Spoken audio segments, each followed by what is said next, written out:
But in this moment, it's like, whoa, there's this cosmic reality going on at the resurrection of Jesus, that death doesn't win, but life does. And that changes everything.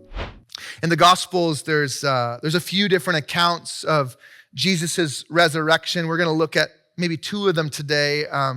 One of them is in the book of Luke. Now, Luke's gospel primarily centers this person named Peter. Peter was to be the leader in the early church. And so Luke is often telling stories through the experience, or at least how he observed them, of Peter. Now, the story of resurrection begins actually with these women who were friends of Jesus who go to the tomb to help take care of the body. And Luke's account says that when they get to the tomb is empty. Jesus is not there. And they're very concerned. Has the body been stolen? Where did it go? And this is what happens. There's this angel, this being that appears to the women that day. And in Luke chapter 24, this is what the angel says to them. Why do you look for the living among the dead? Why do you look for the living among the dead? And if you were reading Luke's gospel up to this point, you'd be in it, right? You'd be starting to pick up on all the ways that this gospel is inviting us into this story and into this question. Why do you look for the living among the dead? Why do we keep looking for life, scrolling our X feed or Instagram accounts? Why do I keep looking for life in our country's politics? Why do I keep looking for life in my successes? Why do I keep looking for life in that toxic relationship over and over and over again? Why do I keep looking for life by practicing religion and trying to do it just the right way and check all the boxes? Why do I keep looking for life by trying to suppress my anger or hide my hurt or cover up my pain so that no one can see? Why do I keep looking for life among the dead when these things in our lives, after almost 40 years, I'm seeing just keep producing death, right? Why do we keep looking for life among the dead? These women that day run back to Peter.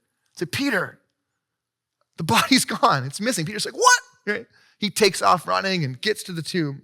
It says in Luke 25, says Peter got up and ran to the tomb. Stooping and looking in, he saw the linen cloths by themselves. Then he went home amazed at what happened. He saw these cloths, these death clothes just laying all over the tomb, and he goes home amazed at what happened. Now, he's not met the resurrected Jesus yet, but there was something about seeing those clothes in the tomb that made him amazed. Now, I think you could read this amazed at what happened, wow, the body's gone, right?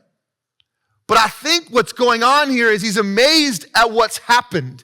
He's amazed at the last 3 years and the epiphanies that now are arising as he looks at this empty tomb. And he starts to realize all these memories. That's why Jesus taught us like that. That's why he asked us that question. That's why he invited us to sit at that table. That's why he talked to us after that healing and explained everything to us. This is why all this time I thought it was just about me. But in this moment, he's like, whoa, there's this cosmic reality going on at the resurrection of Jesus, that death doesn't win, but life does. And that changes everything.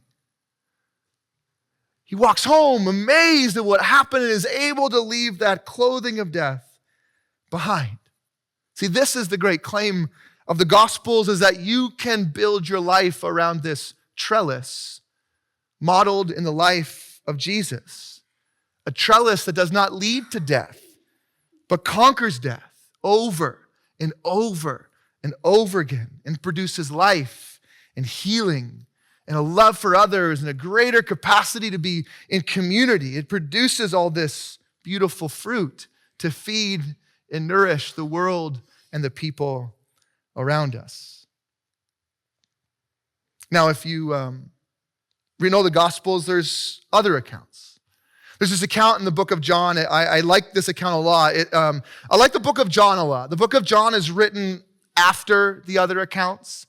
And in many ways, John's book is an attempt to maybe fill in some of the gaps that the other Gospels have missed. Or John's but there was this thing going on at that same moment. So John fills in some of these holes for the readers.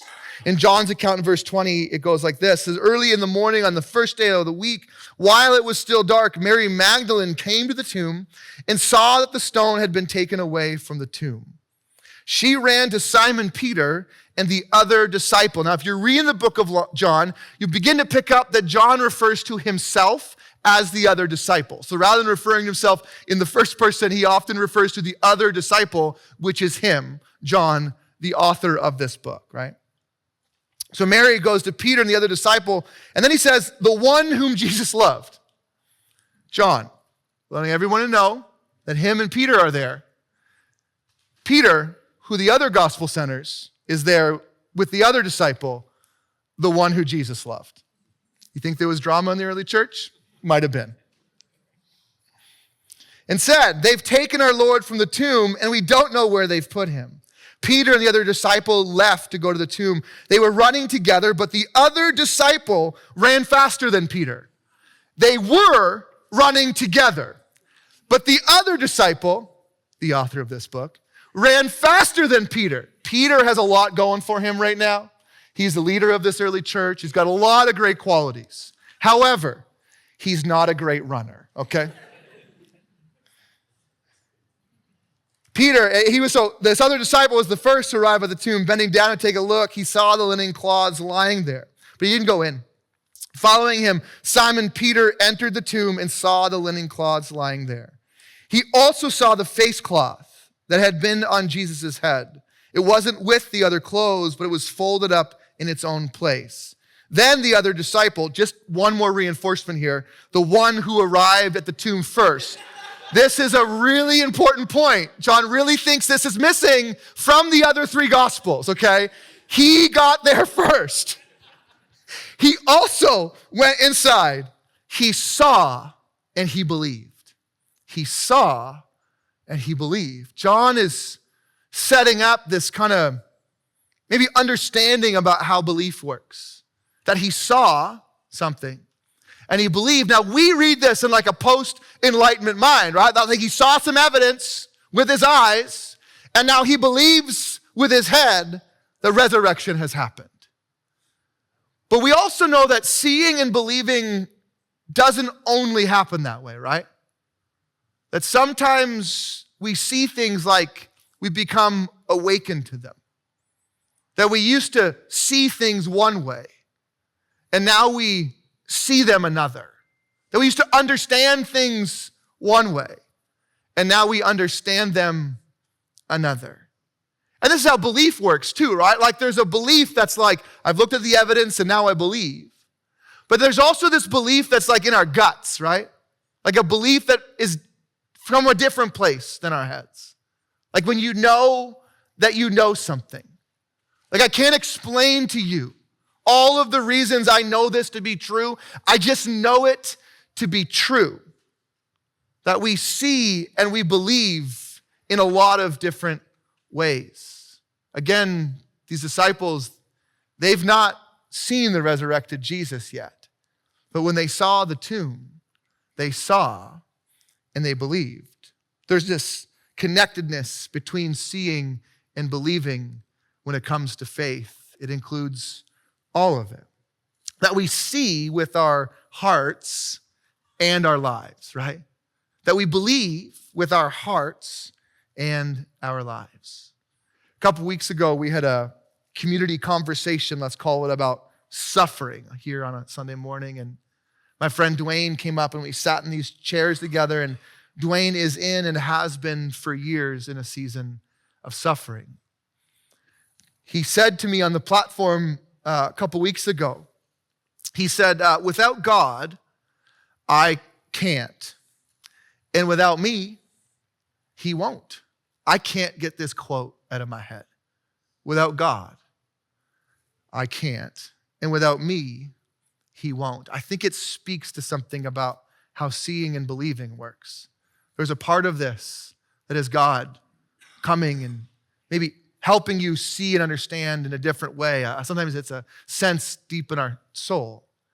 But there's this agency that we have that God will not forcibly take from us. And there's this invitation in the Gospels and the New Testament then to somehow respond to seeing and believing in the resurrection with our hearts and our lives. That everyone I know who walks with Jesus today, my experience in life is that this journey starts with something very simple, right? Just accepting the hospitality of Jesus in our lives, by inviting Jesus in and acknowledging him and his presence and his desire to be with us and walk with us. But if you read the story of the Gospels, that's not where it ends, is it? Then there's this life. There's this trellis. There's this movement through the rest of our lives where Jesus begins to change sometimes the way we think about things like our calendars and our resources, our finances. Changes how we might think about when we might want to tell the truth or not tell the truth. He changes the kind of people that maybe we're willing to sit at a table with, sometimes even with our enemies. There's parts of this journey where we learn how to pray and then sometimes learn how to pray again. Right? This lifelong journey of sitting around tables and having these new stories shape us, and some of these old stories that shape us being moved somewhere else. That there's this lifelong journey of following and walking with Jesus that sure begins with receiving the hospitality of Jesus, but that's not where it ends. It's a whole life of participating in the resurrection.